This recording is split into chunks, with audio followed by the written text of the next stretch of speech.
तीन तिगाड़ा काम बिगाड़ा। तीन बहुओं के रवैये से सासू माँ बहुत परेशान थी। दरअसल बात ये थी कि तीनों बहुओं में किसी बात को लेकर अनबन हो गई थी। तब से ही तीनों एक दूसरे से मुंह फुलाए रहती थी।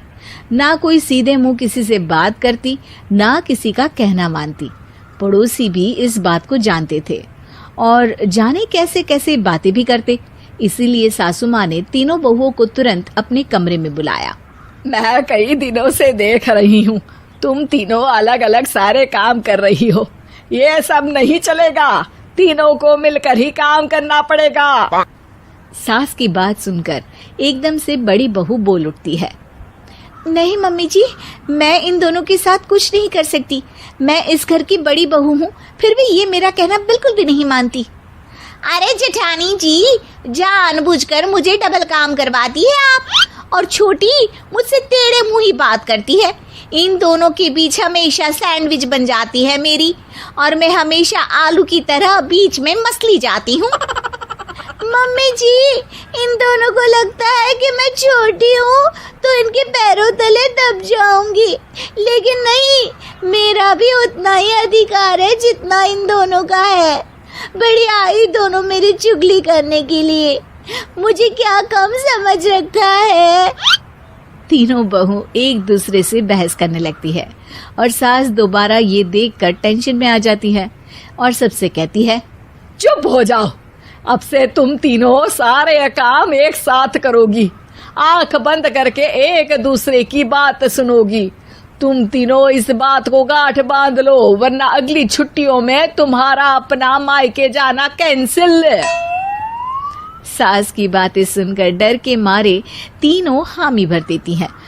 जी मम्मी जी, मैं समझ गई।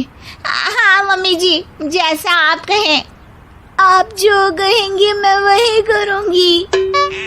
तीनों बहू सास की बात को गांठ बांध लेती है और वादा करती है कि अब से सारे काम वो तीनों एक साथ मिलकर ही करेंगी।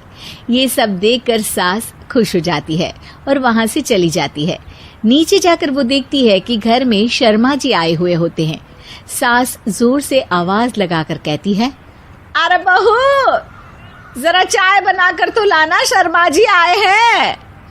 सास की बात सुनकर तीनों बहू तुरंत किचन की ओर भागती है और चाय बनाना शुरू कर देती है। मुझे तो एकदम मसाले वाली कड़क चाय पसंद है, तो हम शर्मा जी के लिए मसाले वाली चाय ही बनाएंगे। अरे नहीं दीदी, गर्मी के मौसम में मसाला चाय कौन पीता है? मैं तो शर्मा जी के लिए इलायची वाली चाय ही बनाऊंगी। ये कैसी बात कर रही हैं आप दोनों? मेरी मम्मी ने सिखाया है कि मेहमान को ज्यादा दूध और शक्कर वाली चाय देनी चाहिए, वरना वो घर वालों को कंजूस समझते हैं। तो मैं तो शर्मा जी को ऐसी ही चाय दूंगी। तीनों बहुएं अपने अपने तरीके से चाय में शक्कर, मसाला, पत्ती सब डाल देती है। उबलने के बाद तीनों मिलकर चाय बाहर लेकर जाती है और शर्मा जी और सासू माँ को देती हैं। चाय पीने के बाद शर्मा जी सासू माँ को देखकर शर्मा जाते हैं और शर्मिंदा महसूस करते हैं कि आखिर उन्होंने चाय पीने के लिए हामी क्यों भरी। सासू माँ भी चाय पीना शुरू करती है और कहती हैं, अरे बहू, ये कैसी चाय बनाई है? चाय है या मीठे दूध की बासुंदी? हाँ, चाय अच्छी नहीं लगी क्या? कोई बात नहीं, हम पराठा बनाकर लाते हैं। चलो चलो अंदर। हाँ चलो। हाँ, आती हूँ मैं भी। नहीं, मेरा पेट चाय ने ही चौपट कर दिया, वही काफी है। पराठे से पोपट नहीं करवाना, मैं तो चलता हूँ। शर्मा जी चुपचाप पतली गली से निकल जाते हैं। अगले दिन सास बहुओं से कहती है, अरे बहू, जाओ जाके ऊपर के गेस्ट हाउस की सफाई कर दो। कल हमारे यहाँ मेरे दूर के रिश्तेदार आने वाले हैं, तो पूरे कमरे को चमका देना, समझी? तीनों बहू सास की बात को मानकर ऊपर सफाई करने चली जाती हैं और तीनों कमरे की सफाई चालू कर देती है। बड़ी बहू मकड़ी के जाले साफ करती है, तो बीच वाली झाड़ू लगाना और छोटी वाली सर्फ डालकर जमीन धोना शुरू कर देती है। अरे दीदी, जेठानी जी, अभी मैंने पूरी फर्श धोई और आप फिर से धूल नीचे गिरा रही हैं। और मछली जेठानी जी, आप बिना झाड़ू की धूल यहाँ छटक रही हैं। अरे तीनों को साफ करना है, एक साथ सफाई करते हैं ना।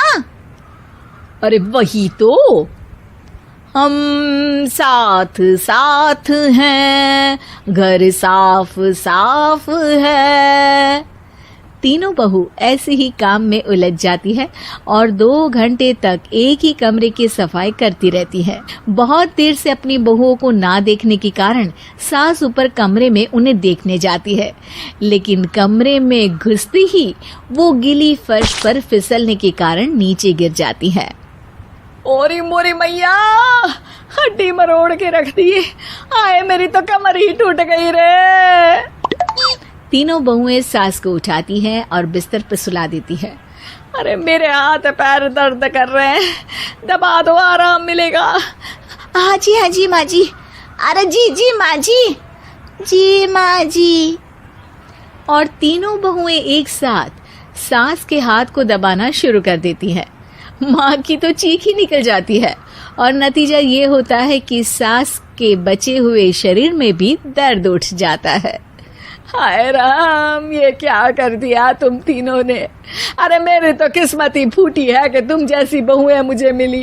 हे भगवान, पूरे शरीर में दर्द बढ़ गया है।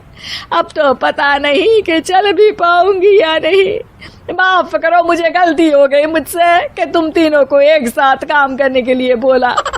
सोचा था तीनों मिलके अच्छे से काम करेगी, लेकिन बड़े बुजुर्ग सही कहते थे कि 3 तिगाड़ा काम बिगाड़ा। तुम लोगों ने ये बात ना आज साबित करके दिखा दी। तुम तीनों को तो समझाना यानी मानो भैंस के आगे बीन बजाना है। तुम्हें अकेले अकेले काम करना है ना, तो अब से तुम अकेले ही अपना अपना काम करो। तीनों बहुएं वहां से जाने लगती है। अरे कहाँ जा रही हो? आप ही ने तो कहा कि अपना अपना काम तो मुझे मुल्तानी मिट्टी लगानी है। अरे मुझे भी तो नेल पॉलिश लगानी है, मुझे ना मेहंदी लगानी है। सास अपना सर पीट लेती है और कहती है, अरे मुझे भी लगाना है कुछ। क्या माँ जी? क्या माँ जी? क्या माँ जी? तुम्हारे घर वालों को फोन तुम्हारी हरकतें बताने के लिए।